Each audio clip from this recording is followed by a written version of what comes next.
Est-ce que selon toi, ouvrir une pizzeria en franchise ou développer une pizzeria en franchise de qualité, est-ce possible? Malgré qu'on soit dans un pays de gastronomie où la cuisine française a toutes ses lettres de noblesse dans le monde, on a vu dernièrement sur un schéma statistique européen qu'on était tombé à la 9e place. Alors la question est, est-ce qu'une pizza de qualité peut encore être produite en France dans le cadre d'une franchise? Avant de poursuivre, pense à mettre un pouce en l'air, à partager, à commenter, puis surtout tu appuies sur la petite cloche pour t'abonner, ça fera monter la chaîne dans les stats, justement, parlons-en, et ça me rendra bien service. Bon, on est bien d'accord, hein, la France reste quand même la référence en matière de gastronomie dans le monde.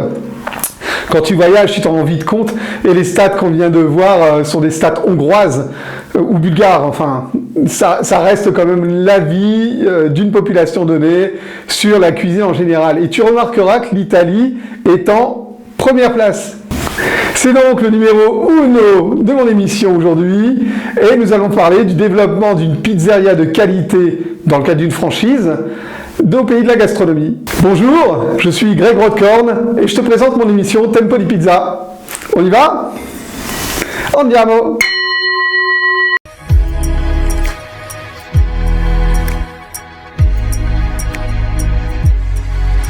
Bien sûr, tu le sais déjà, si tu as besoin de moi pour t'aider dans le cadre de conseils ou d'investissement sur le matériel, n'hésite pas, tu cliques sur le lien ci-dessous et je me ferai un plaisir de t'accompagner. Alors tu connais maintenant le principe de cette émission, j'épluche l'actualité, je la commente et je te donne mon avis en essayant de te donner quelques billes pour que tu puisses l'utiliser dans ton commerce de pizza.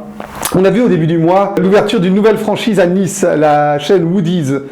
Tu connais peut-être, c'est une chaîne qui comporte une 50aine de structures en Europe. Hein. C'est une chaîne qui vraiment est en train d'exploser autour d'un concept de pizza de qualité. Alors, ils s'équipent de four à bois, ils travaillent avec des farines locales, ils font attention aux matières premières qu'ils utilisent et ils le mettent bien en avant sur leur site internet et dans leurs propositions clients. Ça a l'air de plutôt bien marcher. Et ce ne sont pas les seuls. Basilico, Woody's, Pizza Cozy, beaucoup de ces enseignes donnent l'image d'une pizza éthique, saine, de qualité, dans le cadre d'un développement de grande enseigne. Avec plus de 1 milliard de pizzas consommées chaque année en France, le marché est vraiment immense. Parce qu'il faut bien l'avouer, ceux qui se lancent ont souvent des a priori, et c'est dommage. La pizza est considérée comme un métier facile, avec peu d'investissement au départ, avec une forte marge, beaucoup de rentabilité, et c'est pas si simple. On parle souvent dans mes vidéos, sur ma newsletter, d'ailleurs tu peux t'inscrire à ma newsletter, m'envoyer un petit message, on parle souvent d'intelligence financière parce que la pizza c'est pas juste un métier de base qu'on peut faire comme ça, techniquement accessible à tous, c'est de l'entrepreneuriat au sens large du terme. Et quand tu n'as pas ces notions d'entrepreneuriat, alors te joindre à une franchise, c'est une excellente idée. Quand on parle d'argent facile dans la pizza, c'est un leurre. Si tu connais pas tes produits, tes marges, gérer ton entreprise de manière analytique, comme on dit, alors tu vas te planter comme la moitié des pizzerias vont se planter en 2023 avec la hausse de l'énergie, entre autres, et la hausse des matières premières.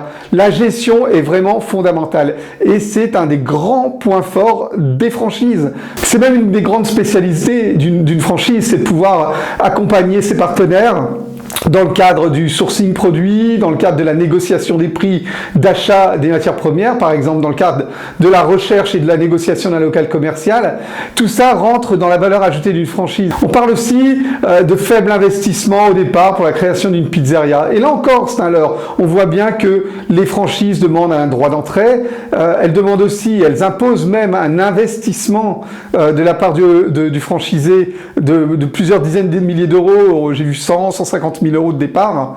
C'est bien la preuve qu'on ne peut pas lancer une entreprise en individuel, et en tout cas ce n'est pas toléré dans le cas d'une franchise, parce que ça serait simplement voué à l'échec, de démarrer, je veux dire, en bricolant, comme on dit. On est bien d'accord que l'intelligence financière vise à investir en priorité sur ce qui va ramener de l'argent, et en second sur ce qui ne va pas en ramener. Donc les franchises, en général, elles ont ce pouvoir aussi, c'est d'avoir été chercher le matériel adéquat, quoique c'est pas toujours le cas, mais en tout cas c'est une vraie volonté, hein. Ça peut progresser, mais c'est une vraie volonté. Du matériel qui est choisi non pas parce qu'il est pas cher, mais parce qu'il est performant et adéquat à l'objectif visé, en augmentant sa productivité, en augmentant sa qualité et en augmentant sa vitesse aussi, parce qu'on sait que dans notre métier, la vitesse compte énormément, et du coup en augmentant son chiffre d'affaires. Alors au pays du pain et de la cuisine, de la gastronomie, comme on disait au départ, c'est presque logique de considérer que la pizza a vraiment le vent en poupe. Et heureusement, on voit bien que les gens qui ont un très bon produit, ça suffit pas. Il y en a énormément qui disparaissent. Alors on dit, mais comment ça se fait? Il avait une pizza extraordinaire. Ben ouais, mais il faisait 20 clients par soir. Pourquoi? Parce que le produit n'était pas vendu, c'est-à-dire qu'il n'y avait pas de promesse. Il y avait une promesse tenue, mais il n'y avait pas de promesse faite. Et là, on voit bien que l'accompagnement d'une grande enseigne qui sait faire ça, eh ben, c'est tout de suite payant. En tout cas, c'est très rassurant. C'est vrai que ça a un coût, la franchise.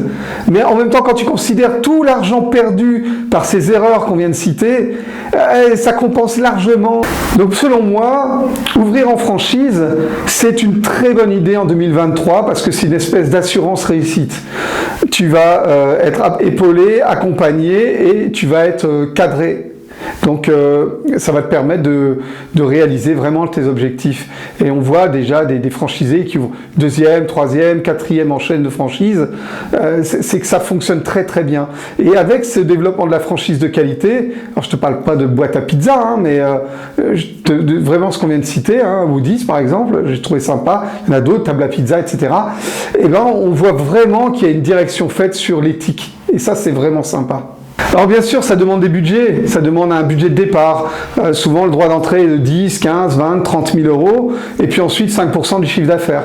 Un investissement qui sera logique. Et tu peux retrouver un peu cette idée de franchise avec le label Compagnon Pizzaiolo, que tu peux rejoindre si tu décides, par exemple, de développer en individuel, même une franchise. On a des franchises dans notre groupe que j'accompagne. Hein. Olivier Katz, qui est le fondateur de Rossa Pizza, a plusieurs restaurants et a décidé d'utiliser ce concept super sympa autour d'un cadre un peu années 70, années disco, très couleur napolitaine, le Napoli des gens, avec des couleurs vertes, roses, très funky, et derrière il y a une promesse qui est faite. Alors ce qui est sympa dans son concept Rossa Pizza, c'est que le client est vraiment amené numériquement vers la pizza, qui elle est cuite dans un four exceptionnel, un four napolitain électrique, mais tout le matériel est conçu pour être d'exception et pour pouvoir amener un produit au plus haut possible en termes de qualité.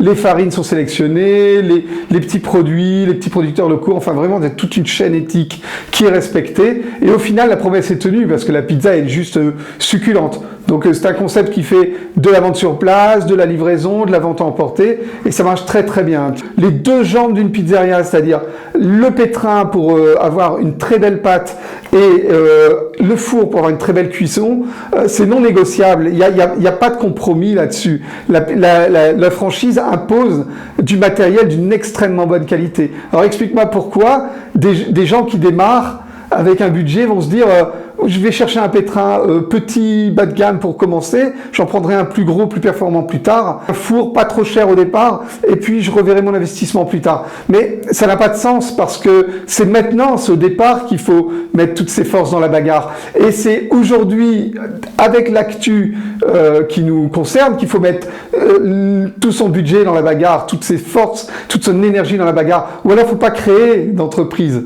Si c'est pour démarrer doucement, ça coûte tellement cher un échec d'une entreprise. On ne doit pas échouer.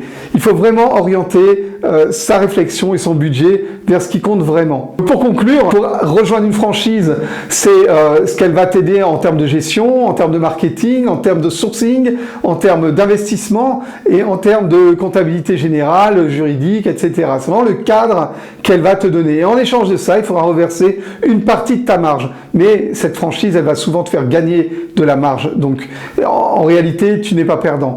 Et si tu souhaites ne pas rejoindre de franchise, alors ta solution, c'est de rejoindre un label comme le mien, Compagnon Pizzaiolo, tu as le lien sous cette vidéo. Je serai fort de conseils pour te donner de la formation, des conseils en gestion, de l'investissement, du sourcing au niveau des produits et une bonne sélection du matériel. Voilà, donc n'hésite vraiment pas, encore une fois, à liker cette vidéo si tu l'as aimée. N'hésite pas à la partager, à la commenter. On se retrouve la semaine prochaine. D'ici là, je te fais des bécos. Je t'envoie de belles énergies. Ciao, ciao.